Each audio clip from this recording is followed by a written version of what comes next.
Cher Peter, racontez-nous l'histoire des éditions Usborne. Comment êtes-vous entré dans le monde de l'édition? Mon entrée dans le monde des éditions est bien curieuse. Ça a commencé à l'université d'Oxford quand j'étais étudiant. J'ai fondé un nouveau périodique, soi-disant humoristique, pour les étudiants qui s'appelait Mesopotamia. En quittant l'université, nous avons continué un peu dans la même direction, en fondant le journal satirique, aujourd'hui très bien connu, Private Eye. Comme inspiration partielle, nous avons pris Le Canard enchaîné en France. Après 3 ans, j'ai quitté Private Eye en m'inscrivant dans l'école française des affaires INSEAD à Fontainebleau. Puis, j'ai commencé à travailler dans un grand groupe éditorial comme assistant spécial du chef. 2 ans plus tard, tout d'un coup, j'ai reçu un coup de téléphone de ma femme qui m'annonçait que j'allais devenir père, mon Dieu. Immédiatement, j'ai demandé à mon chef, « S'il vous plaît, puis-je changer de boulot pour faire quelque chose qui concerne les enfants ?» « Bien, disait-il. Si vous descendez 2 étages ici, vous vous trouverez dans notre département d'éducation. » Ce que j'ai fait.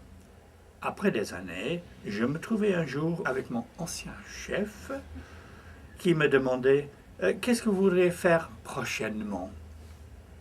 Avec un peu d'hésitation, j'ai dit « Pour vrai dire, je rêve de fonder ma propre maison d'édition. » « Très bien, disait-il, je vous prêterai de l'argent. » C'était le commencement d'Usborne Publishing. Quel est votre souvenir le plus marquant de ces 40 années d'édition? Mon souvenir le plus marquant, il n'y a pas un seul, c'est plutôt le plaisir continu de développer des idées pour titres nouveaux pour enfants. La première grande idée d'Usborne était de publier des livres documentaires comme auparavant, mais pour les enfants à la maison et pas à l'école. Donc, nous avons inventé un type de livre tout à fait nouveau, amusant, vivement coloré, style super populaire, mais très bien recherché. Ce nouveau style réussissait immédiatement, et c'est ainsi que nous avons commencé notre croisade que j'appelle maintenant Quali Pop. Ça veut dire qualité extrême plus popularité extrême. Vous parlez couramment français.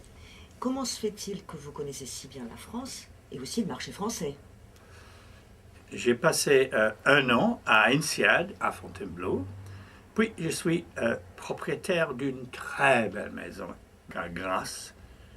Le marché français est très important pour nous. C'est le premier pays d'Europe contributeur à notre chiffre d'affaires, après naturellement le Royaume-Uni. Dévoilez en quelques mots de nouveaux projets et en particulier pour le marché français? Nous allons imaginer d'autres aventures J'habille mes amis et nous avons de nouveaux projets éveil. Par exemple, la série Avec mon doigt, un titre s'appellera Les animaux et un autre Qui se cache sous les rabats. Puis, J'habille mes amis. Cette fois, j'habille mes amis à travers l'histoire. La mode des années 1920. Pour conclure, Peter, est-ce que je peux vous demander que souhaiteriez-vous transmettre aux enfants aujourd'hui? Ça, c'est une question difficile. Ma liste serait peut-être, premièrement, un amour des livres.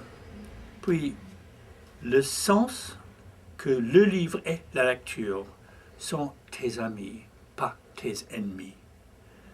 Je voulais transmettre un sens de la curiosité et de la confiance pour l'enfant, puis lui donner l'inspiration peut-être de l'activité, un désir de faire quelque chose, d'essayer quelque chose, puis lui donner une ouverture au monde et un désir de collectionner, d'être propriétaire des livres et, naturellement, très important, un désir d'avoir de plus en plus livres Usborne.